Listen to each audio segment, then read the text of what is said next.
네, 인사드리겠습니다. 안녕하세요. 네, 시편 119편 161절에서 168절 말씀을 오늘 함께 보시겠습니다. 언약의 말씀, 언약의 삶 22번째 시간입니다.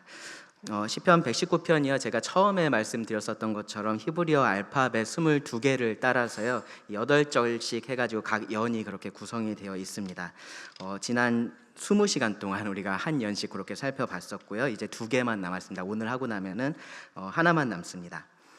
이 설교의 제목을 제가 언약의 말씀, 언약의 삶이라고 그렇게 했는데요. 이 시편 119편이 하나님의 이 언약의 백성이 하나님께서 주신 그 언약의 말씀에 따라서 살고자 하는 그러한 사람의 기도이기 때문에 그렇습니다. 이 기도가 선포이기도 하고요, 때로는 다짐이기도 하고, 때로는 절규에 가깝게 이제 그렇게 들리기도 했었을 겁니다. 이 말씀들을 통해서 우리가 이 땅을 살아간, 그리고 이 땅을 살고 있는 그런 하나님의 백성들의 좋은 본을 지금까지 살펴봤었습니다. 오늘 살펴볼 161절에서 168절도요 이제 그런 면에서 우리들에게 가장 좋은 본을 정리한 말씀이다라고 그렇게 할 수 있을 것 같아요. 그래서 어떤 면에서는 이 오늘 본문이 시편 119편의 마무리라고 그렇게 해도 손색이 없는 그러한 말씀입니다. 그런데 뒤에 한 연이 더 남았잖아요, 그렇죠? 이 시편의 저자가요 그러한 어떤 완벽한 마무리보다는 조금은 현실적인 마무리를 원했던 것 같습니다. 이제 그 부분에 대해서는 다음 주에 다루게 될 거고요. 오늘은 이 완벽한 모습을 우리가 살펴보게 될 겁니다. 이상적인 하나님 나라의 백성이 이 땅을 살아가는 그런 태도에 대해서 같이 좀 살펴보기를 원합니다. 하나님의 백성으로서 하나님의 말씀에 따라서 이 땅에서 살아갈 때 가져야 할 그런 삶의 태도를 우리가 이 말씀을 통해서 보게 될 거고요. 그리고 그 과정에서 확신할 수 있는 그런 결과에 대해서 보게 될 거고요. 그리고 그 모든 일을 하는 데 있어서 합당한 동기를 살펴보게 될 겁니다. 태도와 결과, 동기, 그 세 가지를 살펴보게 될 겁니다. 먼저 본문 말씀을 좀 읽어보겠습니다. 161절에서 168절입니다. 고관들이 거짓으로 나를 핍박하오나 나의 마음은 주의 말씀만 경외하나이다. 사람이 많은 탈취물을 얻은 것처럼 나는 주의 말씀을 즐거워하나이다. 나는 거짓을 미워하며 싫어하고 주의 율법을 사랑하나이다. 주의 의로운 규례들로 말미암아 내가 하루 7번씩 주를 찬양하나이다. 주의 법을 사랑하는 자에게는 큰 평안이 있으니 그들에게 장애물이 없으리이다. 여호와여, 내가 주의 구원을 바라며 주의 계명들을 행하였나이다. 내 영혼이 주의 증거들을 지켜 싸우며 내가 이를 지극히 사랑하나이다. 내가 주의 법도들과 증거들을 지켜 싸우니 나의 모든 행위가 주 앞에 있음이니이다. 먼저 161절에서 164절에서 우리가 이 삶을 살아가는 데 있어서 가져야 할 태도에 대해서 좀 살펴보겠습니다. 몇 가지 우리 삶의 어떤 선택을 결정하는 그런 대상에 대해서 좀 살펴보게 될 텐데요. 먼저 161절에서 볼 수 있는 것은요, 우리 두려움의 대상이 누구여야 하느냐입니다. 궁극적인 두려움의 대상에 대해서 분명하게 말을 하고 있습니다. 161절을 다시 보시면 고관들이 거짓으로 나를 핍박하오나 나의 마음은 주의 말씀만 경외하나이다 라고 그렇게 고백을 합니다. 여기 이제 경외하나이다라고 번역된 이 단어가요, 기본적으로는 두려워한다, 무서워한다를 의미를 해요. 근데 여기서는 그 대상이 하나님의 말씀이니까 경외하다라고 그렇게 번역을 한 겁니다. 하나님의 말씀을 두려워하는 이유, 하나님을 두려워하기 때문이죠, 그렇죠? 그래서 이 161절 앞에서 말하고 있는 고관들, 그러니까 권위자들이겠죠. 그 어떤 권위자들보다 이 시편 기자는 하나님을 더 두려워한다라고 지금 고백을 하고 있는 겁니다. 우리가 23절에서도 이런 부분을 봤었는데요. 시편 기자에게는요, 이 높은 지위에 있는 대적들이 있었습니다. 그들이 거짓으로 혹은 특별한 이유 없이 부당하게 이 시편 기자를 핍박했었던 것을 우리가 볼 수 있습니다. 근데요, 여러분, 그런 상황들을 생각해 보시면요, 상당히 좀 두려운 상황이에요. 기본적으로 사람의 말에는 힘이 있잖아요, 그렇죠? 근데 이 영향력이 있는 사람일수록 그 말에는 더 큰 힘이 있습니다. 그래서 그 영향력이 클수록 어떤 사람은 거짓을 그냥 진실로 그렇게 만들어 버릴 수도 있어요. 이 시편 기자를 공격했었던 사람들이 고관들이었다, 높은 지위에 있는 사람들이었다라는 것이요, 분명히 그냥 단순히 그를 비방하고 모함하고 있는 사람들이 있었다라는 그런 사실보다 더 큰 두려움으로 시편 기자에게 다가왔을 겁니다. 그런데 그런 상황 속에서도 시편 기자는 하나님의 말씀을 더 두려워했다라고 지금 말을 하고 있는 거예요. 그렇기 때문에 결국 그의 선택은 무엇이었습니까? 그 고관들의 말을 따르는 것이 아니라 하나님의 말씀을 따르는 것이 되었습니다. 요즘에는 제가 어떤지 잘 모르겠는데요. 제가 군대에 있을 때 이런 경험들을 종종 했었습니다. 뭐냐면요, 똑같은 상황에 대해서 위에 고참들이 서로 다른 지시를 내리는 거죠. 이 사람은 이렇게 하라라고 얘기하고 저 사람은 저렇게 하라라고 이야기를 하는 겁니다. 그런데요, 그 중에 한 사람은 평소에 저한테 잘해주던 사람이고요, 다른 한 사람은 조금만 잘못해도 화내고 이렇게 뭐 체벌을 하는 그러한 사람이라면 대부분 어느 쪽을 선택을 할 것 같으세요? 잘해주는 사람, 무서운 사람? 대부분 무서운 사람의 말을 따릅니다. 이 두려움이라는 것이 사람의 선택을 좌우하는 중요한 요소가 되기 때문에 그렇습니다. 그런데요, 이 두려움에 대해 사실은 여러 종류가 있어요. 방금 전에 말씀드렸던 그런 똑같은 상황에서도요, 평소에 잘해주던 사람의 말을 따르는 사람들이 있습니다. 그런 사람들에게는요, 뭐가 더 두려운 거냐면은 이 벌을 받고 매를 맞는 그런 두려움보다 나에게 잘해주었던 그 사람을 배신해야 한다라는 그러한 두려움이 더 큰 겁니다. 어떤 두려움을 더 크게 보느냐에 따라서 그 선택이 달라질 수 있는 거죠. 이 시편 기자에게도요, 두 가지 두려움이 있었던 겁니다. 고관들의 핍박으로 인한 두려움이 있었고요, 하나님에 대한 두려움이 있었던 겁니다. 이 고관들의 핍박으로 인한 당장의 현실적인 두려움이 있었고요, 하나님의 말씀에 불순종하는 것에 대한 두려움이 그에게 있었습니다. 어떤 두려움이 더 크게 느껴졌을까요? 사실 그렇게 계산이 복잡한 것은 아니에요. 사람과 하나님을 두고서 누가 더 두려운 존재냐라고 물어봤을 때는 언제나 그 답이 명확합니다. 그렇죠? 근데 그 명확한 선택을 하기가 쉽지 않은 이유가 있는데요. 뭐냐 하면은 사람이 언제나 하나님보다 더 가깝기 때문에 그렇습니다. 사람이 하나님보다 언제나 더 내 눈에 더 크게 보이기 때문에 그렇습니다. 이 사람의 두려움이란 것은요, 지금 내 눈에 보이고 있고요, 그리고 실제로 내 피부로 느껴지고 있어요. 그들의 말을 따르지 않았을 때 내가 봐야 될 그런 손해가 아주 분명합니다. 그런데 하나님은 그렇지 않으신 거죠. 하나님은 눈에 보이지가 않습니다.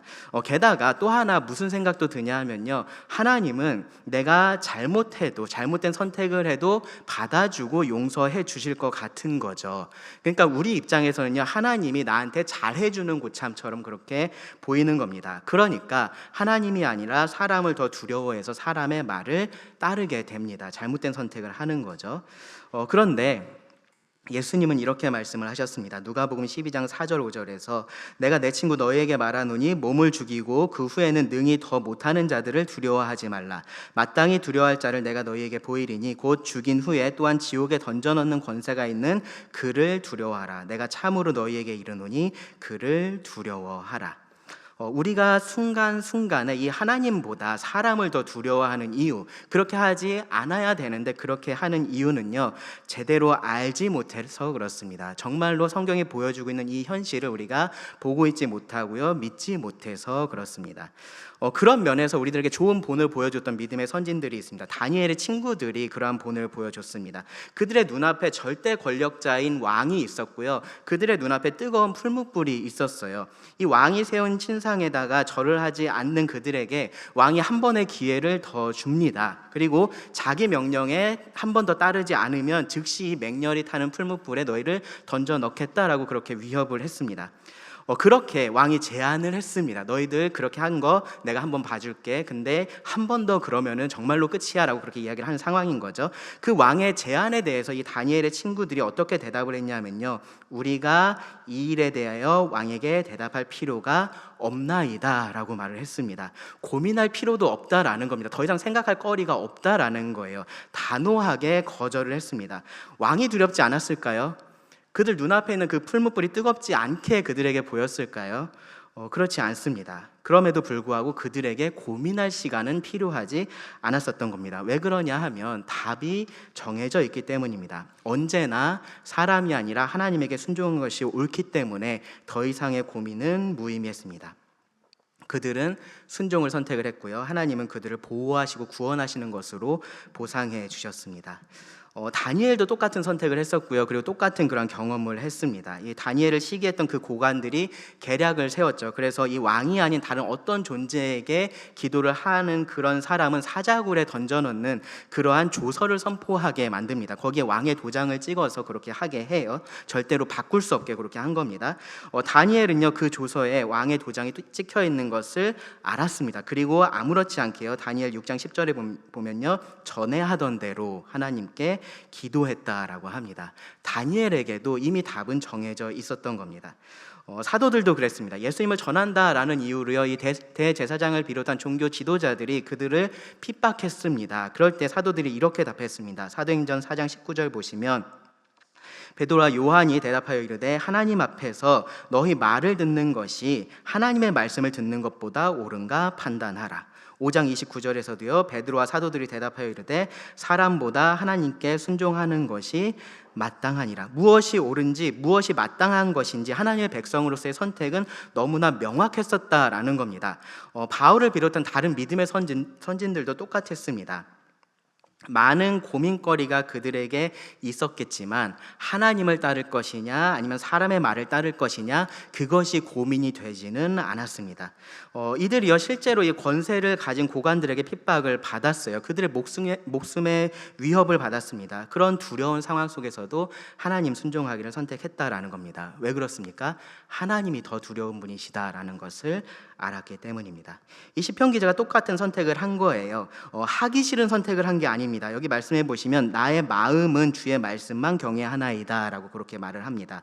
하나님을 두려워함이 전혀 없었던 그의 대적들하고 다르게요, 이 시편 기자는요 하나님의 백성으로서 그 마음으로부터 진심으로 하나님을 두려워했었던 겁니다. 아무리 사회적인 지위가 높은 사람이 있고 아무리 큰 힘을 가진 사람이 있어도 하나님이 가장 높으신 분이시고 하나님이 가장 능력 있는 분이시기 때문에 그렇습니다. 하나님의 백성들은 이러한 선택을 합니다. 세상이 보기에 어리석은 선택일 수 있고요, 누군가가 보기엔 굉장히 힘든 선택일 수 있는데요, 하나님의 백성에게 있어서는 이것이 당연한 선택이 되는 겁니다. 그리고 그렇게 할 때 우리가 이 세상에 속한 사람들이 아니다라는 것을 이 세상에 속한 사람들이 보게 되는 겁니다. 그것을 볼 때 우리와 똑같은 길을 그들이 선택할 수도 있고요, 혹은 끝까지 우리를 조롱할 수도 있어요. 그런데 우리는요 최소한 이렇게 다른 선택을 하는 사람이 되어야 된다라는 겁니다. 왜냐하면 우리는 하나님을 두려워하는 사람들이기 때문에 그렇습니다. 162절을 보시면요, 두 번째로 이 즐거움의 대상에 대해서 우리가 생각을 해볼 수 있어요. 이 두려움이라는 것이 사람의 선택을 좌우하는 중요한 한 가지 요소라면, 또 다른 측면에는요 즐거움이라는 것이 있습니다. 그 사람이 무엇을 즐거워하느냐, 무엇을 기뻐하느냐가 그 사람의 선택을 좌우한다라는 거예요. 162절을 보시면요, 시편 기자는 이 두려움뿐만 아니라 즐거움의 대상도 하나님의 말씀이다라고 말을 해요. 사람이 많은 탈취물을 얻은 것처럼 나는 주의 말씀을 즐거워하나이다 라고 말씀을 합니다. 앞선 14절에서도 비슷한 말씀이 있었습니다. 내가 사람들이 모든 재물을 즐거워하는 것과 같이 하나님의 말씀을 즐거워합니다 라고 그렇게 고백을 했었어요. 일반적으로 사람들이 재물을 기뻐하기 때문에 이제 그러한 예를 드는 겁니다. 그런데 여기 162절에서는요 조금 더 특별한 그런 재물에 대해서 언급을 합니다. 뭐에 대해서 말을 하냐면요, 탈취물에 대해서 이야기를 합니다. 탈취물. 이 탈취물이라는 단어 자체가 조금 부정적으로 그렇게 들리실 거예요. 남의 것을 강제로 빼앗은 것을 의미하기 때문에 그렇습니다. 전쟁에서 승리하고 나서 얻게 되는 그러한 전리품을 말을 하는 거예요. 그래서 여기서는요 그런 좀 부정적인 뉘앙스, 강제로 빼앗고 이제 그런 뉘앙스를 빼고요, 이 승리에 대한 보상으로서 이 단어를 이해하시면 좋습니다. 이제 그런 면에서 이제 전리품 정도가 적당한 번역일 것 같고요. 영어의 트로피, 우리가 트로피라는 말 쓰죠. 우승 트로피, 그런 거. 그 트로피가 우리가 이 단어를 이해하기 아주 좋은 표현일 겁니다. 트로피를 여러분 생각을 해보시면요, 이 스포츠 선수들이 특별히 축구 이렇게 프로 리그가 있는 곳이나 그런 데 보시면 이 스포츠 선수들이 그 트로피를 차지하기 위해서 굉장한 노력을 하고 경쟁을 합니다. 이 트로피 자체가 굉장히 값어치 있는 것이어서 그렇진 않아요. 그렇죠? 이것이 아주 비싸서 우승을 해야지만 얻을 수 있고 그런 것은 아닙니다. 대부분의 선수들이요 아마 자기 돈으로 그냥 그런 똑같은 트로피 만들어서 가질 수 있을 거예요. 그런데 이 트로피를 차지한다라는 것은 그것 이상의 의미를 가지고 있기 때문에 사람들이 그것을 간절히 원하는 겁니다. 모든 어려움들을 극복해내고 얻어낸 승리라는 것이 바로 그들이 간절히 원하고 있는 그러한 가치인 겁니다. 그래서 여러분 우승 세레머니 같은 거 보신 적 있으세요? 무슨 축구 이렇게 우승한 팀이 다 같이 모여가지고 이렇게 트로피 들어올리는 그러한 장면이 있습니다. 다 같이 이 트로피를 치켜들면서요, 다 같이 기뻐합니다. 막 펄쩍펄쩍 뛰면서 좋아해요. 막 거기다 키스를 하고 난리가 납니다. 그것을 위해서 지금까지 싸워왔기 때문에 그렇습니다. 지금까지 그것을 위해서 그들이 모든 힘든 훈련을 견뎌왔기 때문에 그런 겁니다. 남들이 잠자고 있을 때 일어난 거고요. 포기하고 싶은 순간에 포기하지 않고 한 걸음을 더 뛴 이유가 거기에 있기 때문에 그렇습니다. 듣기 싫은 소리도 들어가면서 그런 것들을 한 거예요. 다 큰 성인이 다른 사람한테 듣기 싫은 소리 들으면서 그런 일들을 한 겁니다. 바로 그 우승의 기쁨을 맛보기 위해서 그렇게 한 겁니다. 그 모든 수고와 인내, 눈물과 땀이요, 이 우승 트로피로 보상이 되는 겁니다. 그것이 기쁨이 되는 겁니다.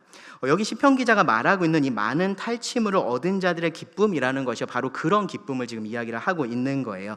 자신의 정말로 모든 것, 이것은 지금 전쟁을 가정하고 있는 상황인 거잖아요, 그렇죠? 자신의 모든 것, 이 목숨까지도 잃을 것을 감수하고 싸운 거고요. 그리고 마침내 승리했을 때 누릴 수 있는 그러한 기쁨에 대해서 지금 말을 하고 있는 겁니다.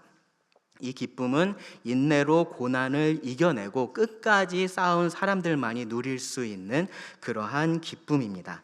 시편 기자가 말하는 것은요, 하나님의 말씀에서 그런 기쁨을 자신은 누린다라고 이야기를 하고 있는 거예요. 그에게 있어서 하나님의 말씀은요, 그냥 남는 시간에 재미로 취미로 읽는 그러한 책 같은 것이 아니었었던 겁니다. 말씀은요, 많은 것을 그에게 요구를 했었습니다. 만약에 이 시편 기자가 노아였다면요, 비 한 방울 오지 않았을 때 산에 방주를 짓는 것을 그 말씀은 요구를 했었습니다. 만약에 이 시편 기자가 아브라함이었으면요, 자식 하나 없는데 다른 사람에게 자신을 아브라함이라고 소개를 해야 됐었어요. 아브라함이라는 그 이름의 의미 알고 계신가요? 많은 무리의 아버지입니다. 많은 무리의 아버지. 자기는 자식 하나 없는데 그렇게 이야기를 해야 됐었던 겁니다. 이 시편 기자가 다윗이었으면요, 눈앞에 거인에 맞서서 싸워야 됐었던 거고요. 자신을 죽이려고 하는 사울을 눈앞에 두고서도 살려 주어야 했었던 겁니다. 그것을 하나님의 말씀은 요구하고 있었다라는 거예요. 이 시편 기자가 만약에 다니엘이었으면요, 사자굴에 던져지게 될 것을 알면서도 하나님께 기도를 해야 됐었던 겁니다. 그런 특별한 것이 아니더라도요, 말씀에 순종하는 것 쉬운 일이 아닙니다. 앞서서 제가 이 말씀에 순종하는 것을 선택하는 것이 하나님의 백성들에게 당연한 것이다, 마땅한 것이다 라고 말씀을 드렸는데요, 그 말의 의미가 그렇다고 해서 이 순종이 쉬운 것이다 라는 것은 아닙니다. 분노할 수도 있는 상황에서, 누구나 분노하는 그런 상황에서 하나님의 말씀 때문에 내가 분노하지 말아야 됩니다. 나의 유익을 여기서 끝까지 추구할 수 있는 그런 상황에서도요, 하나님의 말씀 때문에 나의 유익이 아니라 다른 사람의 유익을 추구해야 됩니다. 남들이 하는 방식대로 그냥 그렇게 하면은 너무나 쉽게 할 수 있는 그러한 일들을요, 하나님의 말씀대로 하면요, 훨씬 더 어렵게 해야 될 때도 분명히 있습니다. 그냥 거짓말 하나 하면은 그냥 해결될 그러한 일들을 내가 하나님의 말씀에 따라서 정직해야 하기 때문에 훨씬 더 어렵게 풀어 나가야 될 때도 분명히 있습니다. 그러다 보니까 유혹도 많이 있습니다. 편하고 쉬운 길에 대한 유혹이 많이 있는 겁니다. 사람이 많은 탈취물을 얻은 것처럼 이 하나님의 말씀을 즐거워한다라는 것은요, 결국은 그 모든 어려움들을 이겨내고 그리고 그 순종의 승리의 기쁨을 맛본 사람이 할 수 있는 그러한 고백인 겁니다. 노아라면요, 마침내 하늘에서 비가 쏟아지기 시작했을 때 그런 기쁨을 누렸을 겁니다. 아브라함이라면요, 하나님께서 마침내 그에게 이삭을 허락하셨을 때 그 기쁨을 누렸을 겁니다. 하나님께서 보상하실 때까지 그 인내한 시간이 길면 길수록, 그리고 그 감내한 고통이 크면 클수록 이 순종한 사람들, 그 끝까지 순종한 사람들이 누렸었던 기쁨도 함께 커져 갔습니다. 시편 기자가 그동안 그런 영적인 승리의 기쁨을 맛봐왔던 겁니다. 하나님의 말씀에 순종하면서 그는 계속해서 그 기쁨을 누려왔습니다. 항상 승만하진 않았겠죠. 근데 최소한 그 승리의 기쁨을 알고 있었던 거고요. 그리고 그 기쁨을 계속해서 누리기를 원하고 있었던 겁니다. 그리고 그렇게 하기 위해서는 지금 인내하면서 계속해서 이 말씀에 순종하는 삶을 살아야 한다라는 것도 알고 있었습니다. 시간의 문제일 뿐이죠. 결국은 하나님의 말씀에 순종한 사람은요, 기쁨의 트로피를 들어 올리게 될 겁니다. 그리고 그 사실은 지금의 인내를 조금은 쉬워지게 만듭니다. 미래의 확실한 그 기쁨이 지금의 고난을 견뎌낼 수 있는 힘을 주는 겁니다. 하나님의 백성으로서 내가 바라고 있는 즐거움이요, 세상이 주는 그 짧고 작은 것이라면요, 이러한 즐거움을 우리가 기대할 수 없습니다. 그리고 순종의 삶을 살 수 없어요. 영원히 계속되는 그 즐거움을 소망해야 됩니다. 그것이 내 즐거움의 대상이 돼야 됩니다. 지금 하나님의 말씀을 그렇기 때문에 즐거워할 수 있어야 됩니다. 그리고 163절에서는요, 사랑의 대상에 대해서 우리가 생각해 볼 수 있습니다. 조금 더 실제적으로 그가 무엇을 선택하고 있는지를 이 미워하는 것과 사랑하는 것을 대조하면서 말을 하고 있는데요. 나는 거짓을 미워하며 싫어하고 주의 율법을 사랑하나이다 라고 그렇게 고백을 합니다. 미워하는 것 거짓이고요, 사랑하는 것 하나님의 말씀입니다. 그래서 거짓은 버렸고요, 하나님의 말씀은 선택을 했습니다. 여기서 시편 기자는요, 특별히 거짓을 미워한다라는 그 사실을요, 미워하며 싫어하고 라고 그렇게 중첩된 표현을 사용을 해요. 정말로 싫은 겁니다. 정말로 이것이 혐오스러운 겁니다. 거짓으로 그가 핍박을 받고 있었기 때문에 그렇기도 하겠지만, 이 거짓이라는 것 자체가 그가 사랑하는 하나님의 말씀과는 정반대에 있는 것이기 때문에 그렇습니다. 진리인 하나님의 말씀을 사랑하는 사람이 동시에 거짓도 사랑할 수는 없습니다. 하나님의 말씀을 사랑하면 할수록 거짓은 그만큼 더 미워지는 거예요. 이 똑같은 원리를요, 158절과 159절에서도 이야기를 했었던 적이 있어요. 말씀을 지키지 않는 그 거짓된 자들을 시편 기자는 역겹게 여겼었고요, 그리고 자신은 하나님의 말씀을 사랑했었습니다. 내가 사랑하는 것을 미워하고 조롱하고 짓밟는 것을 보는 것을 좋아할 사람은 아무도 없는 겁니다. 시편 기자에게 있어서는요, 하나님의 말씀이 바로 그 사랑의 대상이었습니다. 그래서요, 그런 면에서 생각을 해보면요, 시편 기자가 여기서 말하고 있는 이 거짓이라는 것은 단순히 이론적인 참과 거짓에서 거짓을 이야기하고 있는 것은 아니에요. 그러니까 무슨 말이냐면 수학 문제 잘못 푸는 사람을 미워했다라는 그런 말이 아니다라는 겁니다. 진리인 그 하나님의 말씀에 반하는 모든 것을 지금 거짓이라고 말을 하고 있는 거예요. 다르게 말하면 죄에 대해서 말을 하고 있는 겁니다. 그 모든 죄가 이 시편 기자가 말하고 있는 거짓입니다. 여러분 생각해 보시면요, 우리는요, 어떤 죄에 대해서는 이 시편 기자하고 똑같은 기준을 가지고 있어요. 그래서 굉장히 그것을 미워하고 싫어합니다. 그런데 어떤 죄에 대해서는요, 우리가 똑같은 기준을 적용하지 않습니다. 어떤 죄에 대해서는요, 조금 더 너그럽습니다. 찰스 브리지스는요, 거짓을 여러분의 원수만이 아니라 하나님의 원수로 알고 미워하는 법을 배워야 합니다라고 그렇게 말을 했습니다.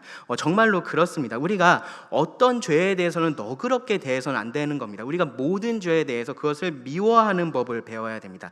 죄가 얼마나 혐오스러운 것인지를 우리가 알아야 되는 거예요.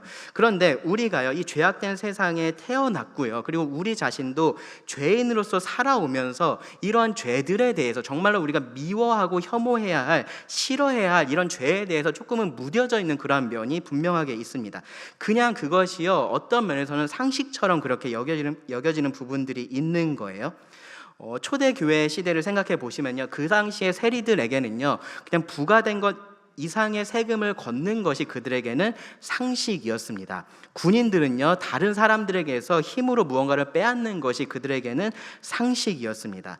남편은 아내를 지배하는 것이 그들에게는 상식이었고요, 주인은 종을 자기가 원하는 대로 부리는 것이 그 당시에 상식이었습니다. 그럼 구원받고 나서 그 모든 것들이 하나님의 진리로 순식간에 대체되었느냐? 그렇지는 않습니다. 만약에 그랬으면요, 이 신약 성경의 많은 부분들이 지금 우리가 가진 것하고는 다른 내용으로 채워졌을 겁니다. 그런데 그렇지 않았기 때문에 하나님은 이 신약 성경의 저자들을 통해서 그런 죄악된 상식들을 무너뜨리셔야만 했습니다.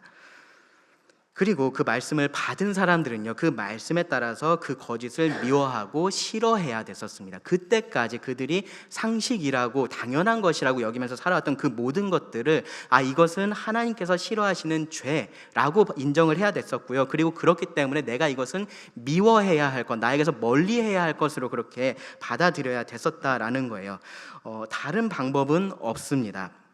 우리가 죄를 미워하는데 다른 방법은 없어요. 하나님의 말씀에 그런 것들을 계속해서 비춰보는 수밖에 없습니다. 계속해서 하나님의 말씀에 그런 것들을 비춰보면서요, 그것이 얼마나 악한 것인지, 얼마나 사탄이 좋아하는 것인지, 얼마나 하나님을 슬프시게 만드는 것인지를 우리가 봐야 되는 겁니다. 그리스도인들 중에서요, 일부러 성경을 읽지 않는다라고 말하는 사람이 있어요. 이 말씀을 읽으면 부담이 커지고 죄책감이 늘어나기 때문이다라고 그렇게 이야기를 합니다. 어떤 경우에는요, 아예 성경을 읽지 않는 건 아닌데 자기가 자주 넘어지는, 자주 마주하게 되는 그런 죄의 문제하고 관련된 그런 말씀들을 읽지 않는 경우들이 있습니다. 그런 설교를 듣지 않으려고 하는 그런 경우들도 있어요. 똑같은 이유입니다. 그런데 그렇게 하면요, 결국 우리는 그 거짓에서 벗어날 수가 없는 겁니다. 말씀으로 내 삶을 빚어가려면요, 말씀으로 내 삶을 빚어가려면 내가 가장 읽기 싫은 말씀을 읽어야 되는 거예요. 내가 가장 듣기 싫은 말씀을 내가 들어야 되는 겁니다. 시편 기자가요, 그렇게 그 삶을 다듬어 갔습니다. 그가 죄를 미워했고 하나님의 말씀을 사랑했습니다. 자신이 예전에 어쩌면 그 죄들 중에 일부는요, 그가 과거에 아주 사랑했었던 그러한 죄였을 겁니다. 지금도 어쩌면 사랑하고 싶은 그러한 죄였을 겁니다. 그런데 하나님의 말씀에 따라서 그런 것들을 미워하고 싫어하게 된 겁니다. 이 말씀이 그 생각을 바꿔 놓은 거고요, 그 마음을 바꾼 거고, 그래서 그 삶을 바꿔 놓은 겁니다. 이게요, 우리 하나님의 백성들이 추구해야 될 삶에 대한 태도인 겁니다. 이 보이지 않으시는 하나님을 믿음으로 하나님을 두려워해야 되는 거고요, 당장의 편안함이나 그런 즐거움이 아니라 말씀에 순종하는 자에게 주시는 그 기쁨을 우리가 소망하면서 즐거워해야 되는 겁니다. 그리고 이 하나님의 말씀을 사랑해서 모든 거짓을 미워해야 됩니다. 이 믿음과 소망과 사랑의 길에 고난이 함께 하는 겁니다. 고된 길인 거예요. 그런데요, 164절을 보시면요, 시편 기자는 이렇게 고백을 해요. 주의 의로운 규례들로 말미암아 내가 하루 7번씩 주를 찬양하나이다. 네, 고된 길인데요, 힘든 길인데요, 오히려 하나님의 말씀 때문에 하나님을 찬양한다라고 고백을 해요. 하루에 7번씩이라는 이 표현이 뭐 찬양할 때마다 숫자 세 가지고 하루에 7번 하면 다 했다, 이제 그런 의미는 아니고요, 항상 그렇게 하나님을 찬양했다라고 그렇게 말을 하고 있는 겁니다. 하나님의 말씀을 따라 살면서 많은 어려움들을 겪었습니다. 많은 고난을 경험했습니다. 그런데 오히려 그 말씀으로 인해서 하나님을 찬양한다라고 말을 하는 겁니다. 오히려 그것이 그에게 기쁨 되는 겁니다. 그것이 정말로 그가 원했던 그러한 삶이었기 때문에 그렇습니다. 고난 없는 삶이 아니라요, 하나님의 말씀을 따르는 삶을 그는 원하고 있었고요, 그가 그렇게 했을 때 오히려 하나님을 찬양할 수 있었던 겁니다. 하나님의 백성으로서 우리가 본받아야 할 예배의 삶이 바로 이런 삶입니다.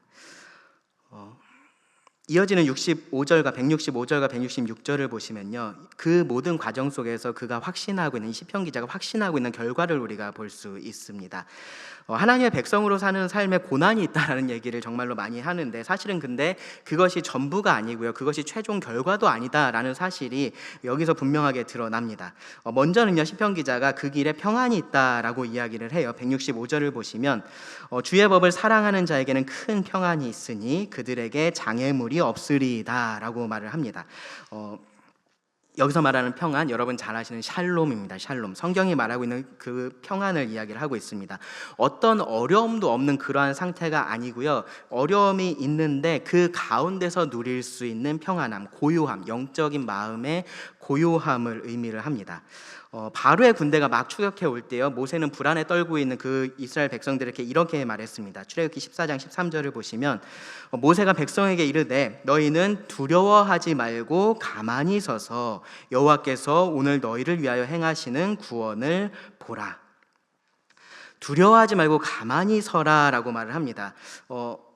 누군가는 이 말을 듣고서도요, 여전히 불안해하면서 떨었을 수 있습니다. 그런데 정말로 여기서 말하고 있는 이 여호와 하나님을 믿는 사람이었으면요, 지금 이 두려워할 수 있는 이 상황에서도요, 가만히 있을 수 있었다라는 겁니다. 그 상황하고 관계없이 하나님께서 주시는 그 평안을 누릴 수 있었다라는 거예요. 예수님도 제자들에게 굉장히 역설적인 그런 말씀을 하신 적이 있습니다. 예수님은요, 세상이 제자들을 미워할 것이다 라고 말씀을 하셨고요, 이 제자들이 세상에서 환난을 당할 것이다 라고 말씀을 하셨습니다.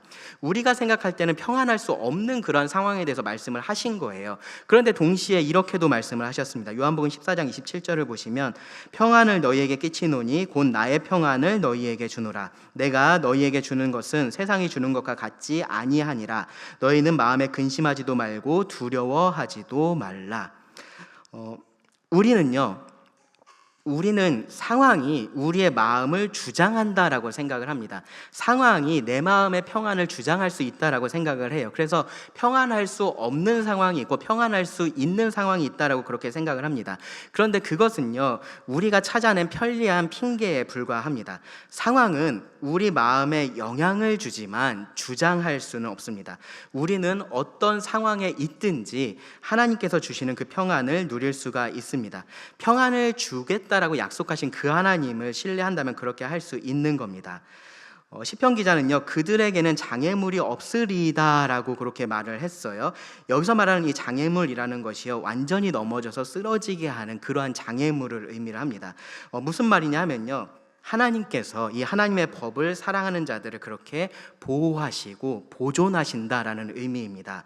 세상에서 우리는 미끄러질 수는 있어요. 그런데 하나님은 우리를 붙드셔서 끝까지 이 길을 걸어가게 하실 것이다 라는 겁니다. 그리고 그 사실을 믿는다면 지금 어떤 상황에 있든지 평안을 누릴 수 있다라는 겁니다. 이 시편 기자가 그렇게 하는 겁니다. 우리의 결말은요, 고통이 아니라 평안이 될 겁니다. 그렇다면 지금도 불안해할 필요가 없는 겁니다. 그리고 166절을 보시면요, 여기서 시편 기자는 이 길을 걸으면서 가질 수 있는 소망에 대해서 언급을 합니다. 여호와여, 내가 주의 구원을 바라며 주의 계명들을 행하였나이다. 앞에서 말씀드렸던 그 평안의 이유하고 똑같습니다. 그 똑같은 이유로 구원을 바라는 소망을 우리가 가질 수 있습니다. 결국에 하나님은 우리를 구원하실 겁니다. 그게 언제가 될지는 우리가 알 수 없고요, 어떤 모습으로 우리에게 올지도 우리가 알 수는 없습니다. 그런데 하나님을 사랑하는 자에게 하나님의 구원하신 만큼 확실한 것도 없습니다. 그래서 그 확신 가운데 이 시편 기자가 주의 계명들을 행하고 있다라고 말을 하는 겁니다. 이게 정말로 소망을 가진 사람의 모습인 거예요. 미래에 여러분이 소망을 가지고 있다라고 말을 할 때요, 그 미래의 소망이 지금의 나에게 아무런 영향도 주고 있지 않으면요, 그 소망은 참된 소망이 아닙니다. 아무리 입으로 소망이 있다라고 말을 해도 마찬가지예요. 하나님의 구원을 소망하는 사람은 오늘 그 말씀대로 행하는 겁니다. 반대로 오늘 하나님의 계명의 길로 행하는 사람은요, 그 참된 하나님의 구원을 소망할 수 있는 겁니다. 지금의 상황에 상관없이 그러한 소망을 가질 수 있습니다. 하나님은 반드시 자기 백성을 구원하십니다. 그 확신 가운데 우리는 오늘을 살아갈 수 있습니다.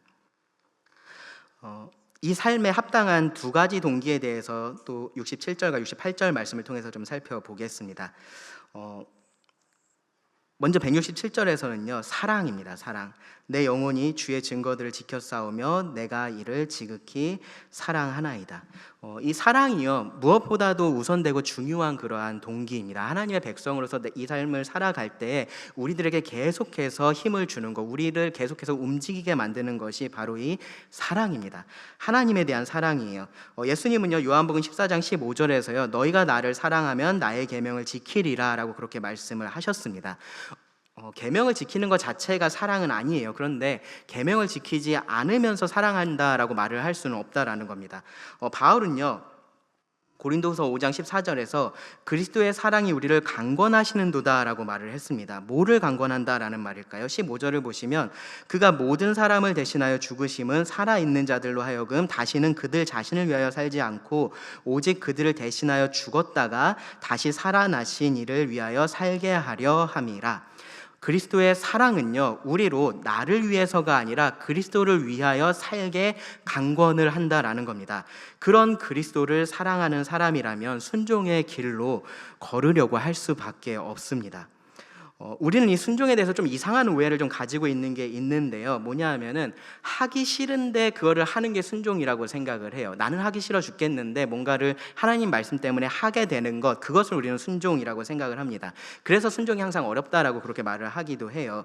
그런데 성경이 말하는 순종은요, 1차적으로 그렇지는 않습니다. 하나님을 사랑하기 때문에 정말로 내가 하고 싶은 것이 하나님께 순종하는 것이 되는 겁니다.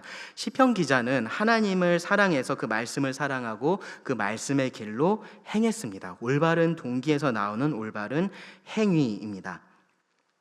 그런데 이 동기를 여러분 좀 오해하시면 안 되는 게요. 이 하나님이 별로 사랑스럽지 않으면, 그러니까 그렇게 느껴질 때가 있잖아요. 그렇죠? 실제로 하나님이 사랑스럽지 않아지시는 건 아닌데 우리가 그렇게 하나님에 대해서 느낄 때가 있습니다. 하나님이 별로 사랑스럽지 않으면 순종할 필요가 없다, 혹은 순종하면 안 된다라는 식으로 그렇게 오해를 하시면 안 됩니다. 어떤 그리스도인들은요 그렇게 이야기를 해요. 이렇게 사랑하는 마음이 없이 순종을 하면 그것은 율법주의가 된다. 자발적인 마음이 아니라 마음이 없는 상태에서 순종을 하면은 그것이 곧 율법주의다, 그렇게 말을 하는데요. 꼭 그렇지는 않습니다. 첫 번째로 우리가 생각해야 될 건 뭐냐면요, 그리스도인이라면 그 자발적인 마음이라는 것, 하나님을 사랑하는 마음이라는 것이 없을 수가 없습니다. 그것은 반드시 가지고 있는 겁니다. 어떤 상황에서는 지치고 힘들 수 있어요. 그리스도인이라면요 그럼에도 불구하고 여전히 순종하고 싶다라는 마음은 가지고 있는 것이 맞습니다. 단지 그 마음을 따르는 것이 어려운 거예요. 마음이 없는 것하고 그 마음을 따르는 것이 어려운 것은 좀 구분을 해서 우리가 봐야 됩니다. 두 번째로요, 그리스도인이라면 순종을 통해서 오히려 그 자발적인 마음, 사랑하는 마음을 불러일으킬 수 있습니다. 162절에서 말했던 것처럼요, 어려움 가운데 순종하는 것을 통해서 오히려 기쁨을 누릴 수가 있는 거예요. 그리고 그러한 기쁨을 통해서 하나님을 더 사랑할 수 있게 되는 겁니다. 어쩌면요 이렇게 즐거운 마음으로 말씀의 길을 행하기 어려울 때 우리를 움직일 수 있는 그런 동기가요, 여기 168절에 언급이 되어 있습니다. 보상에 대한 부분인데요, 168절을 보시면 내가 주의 법도들과 증거들을 지켰사오니 나의 모든 행위가 주 앞에 있음이니이다. 시편 기자는요 자신의 모든 행위가 그 하나님 앞에 있기 때문에 하나님의 법도들과 증거들을 지켰다라고 지금 이야기를 하고 있어요. 자기가 하는 그 모든 일들을 하나님께서 보시고 아시기 때문에 내가 이렇게 했다라고 지금 말을 하고 있는 겁니다. 이 말은요 우리가 두 가지 측면에서 이해를 할 수 있습니다. 하나는 조금 부정적인 측면인데요, 마치 경찰이 눈에 보이면, 여러분들 운전 잘하고 가시다가도 경찰이 눈에 보이면 순간적으로 속도를 살짝 줄이고, 그리고 내가 신호 위반한 거 있나 없나 이제 그렇게 조금 더 이렇게 주의를 하게 되는 것처럼, 이 시편 기자도 하나님께서 그를 보고 계시다는 것을 알았기 때문에 그렇게 했다라는 의미로서 우리가 이해할 수도 있습니다. 그리고 또 다른 하나는 뭐냐면요, 이것은 조금 긍정적인 측면에서 보는 건데, 시편 139편에서 다윗이 여호와여 주께서 나를 살펴보셨으므로 나를 아시나이다 라고 그렇게 고백을 했습니다. 그 고백처럼 긍정적인 측면을 의도한 것일 수 있습니다. 사람들이 뭐라고 하든, 사람들이 알아주든 못 알아주든 하나님은 모든 것을 보고 계시고 그 진실을 알고 계시니까 나는 계속해서 순종의 삶을 살아왔다라는 그러한 의미로 이렇게 이야기를 한 것일 수 있습니다. 이 두 가지 측면이 우리들에게 다 필요하다라고 생각을 합니다. 우리는 하나님이 보이지 않으시니까 마치 하나님이 없는 것처럼 그렇게 행할 때가 있어요. 다른 성도 한 사람만 내 옆에 있어도 내가 하지 않을 그러한 말들, 그러한 행동들을 그냥 하는 겁니다. 하나님이 보고 계시지 않은 것처럼 그렇게 행동을 하는 거죠. 악한 일이든 선한 일이든 근데 하나님은 다 보고 계신다라고 말을 합니다. 그러니까 조심해야 되는 겁니다. 그리고 동시에 그렇기 때문에 우리가 염려하지 말아야 됩니다.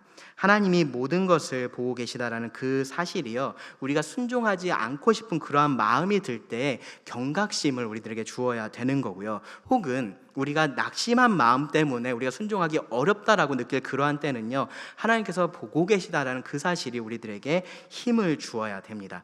하나님께서 보고 계십니다. 하나님께서 보시고요, 정확히 다 보상하실 겁니다. 그러니까 계속해서 하나님의 길로, 하나님의 이 말씀의 길로 우리가 행해야 되는 겁니다.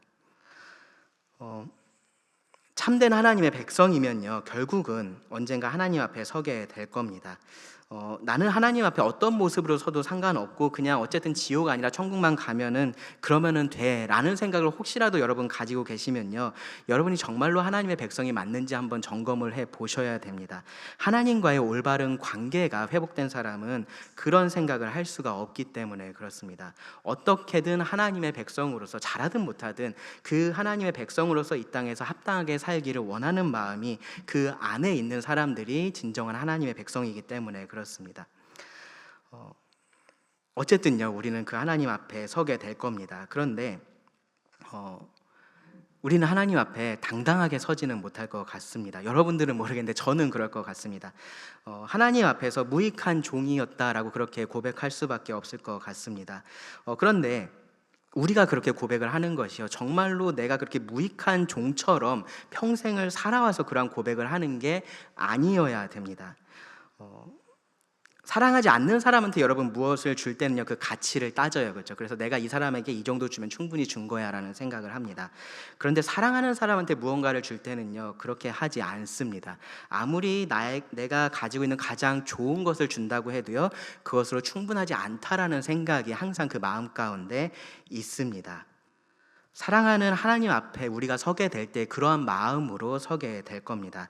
하나님의 말씀을 경외하고 하나님의 말씀을 즐거워하고 그리고 하나님의 말씀을 사랑하고 항상 찬양하는 그런 삶을 살기 위해서 계속해서 평생을 그렇게 노력했지만 그것으로 내가 할 일을 다 했다라는 생각은 들지 않을 겁니다. 그럼에도요, 우리는 이 말씀의 길로 계속해서 걸어가야 됩니다. 이 길이 마땅히 우리가 걸어가야 될 길이고요, 또 우리가 정말로 걷기 원하는 그러한 길이기 때문에 그렇습니다. 하나님께서 이 길을 걷는 우리들에게 평안을 주실 거고요, 마침내 우리를 구원하실 겁니다. 어떤 목사님이요, 결혼 생활로 힘들어하던 성도가 찾아와서 이렇게 상담을 막 했는데 그 성도에게 이렇게 말했다라고 합니다. 길어야 50년이에요. 어떻게 들리실지 모르겠는데요, 그 목사님은 위로하려고 한 얘기입니다. 위로하려고 한 얘기예요. 50년 지나면 어쨌든 이 결혼 생활이라는 것은 끝이 난다라고 그렇게 이야기를 하는 거고요. 실제로 그것이 위로가 되었어야 됩니다. 영원이라는 그 시간에 비하면요, 50년 어떻습니까? 짧은 시간입니다. 정말로 짧은 시간입니다. 나그네로서 우리가 이 땅을 살아간다라는 것이요, 쉽지 않은 삶이 맞아요. 그런데 그래봐야 7, 80년인 겁니다. 하나님은 이 시간을 믿음과 소망과 사랑을 가지고 이 하나님의 말씀에 순종하는 삶을 살라라고 그렇게 말씀하셨습니다. 그리고 그 모든 것에 대해서 하나님께서 다 보시고 아시고 보상하실 것이다 라고 약속을 하셨습니다. 여러분, 그 약속하신 하나님을 믿으시기 바랍니다. 그리고 이 하나님의 약속의 말씀을 하루하루 읽으시고요, 묵상하시고요, 그리고 순종하는 삶을 사실 수 있기를 바랍니다. 기도하고 말씀을 마치겠습니다.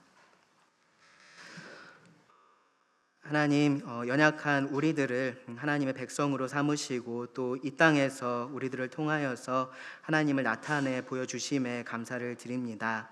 하나님, 우리가 하나님을 더 사랑하기를 원합니다. 더 큰 확신 가운데 순종의 삶을 살기를 원합니다. 우리로 하나님께서 보여주신 그 사랑 예수 그리스도를 더 알게 하여 주시기를 구합니다. 하나님께서 우리에게 약속하신 그 소망을 더 붙들고 살아갈 수 있게 하여 주시길 원합니다. 그리하여서 우리의 삶이 정말로 하나님의 백성으로서 합당한 예배가 되어 하나님께서 기뻐 받으시는 삶의 예배가 되게 하여 주시기를 원합니다. 들은 말씀을 주님께 의탁하오며 예수님의 이름으로 기도드립니다. 아멘.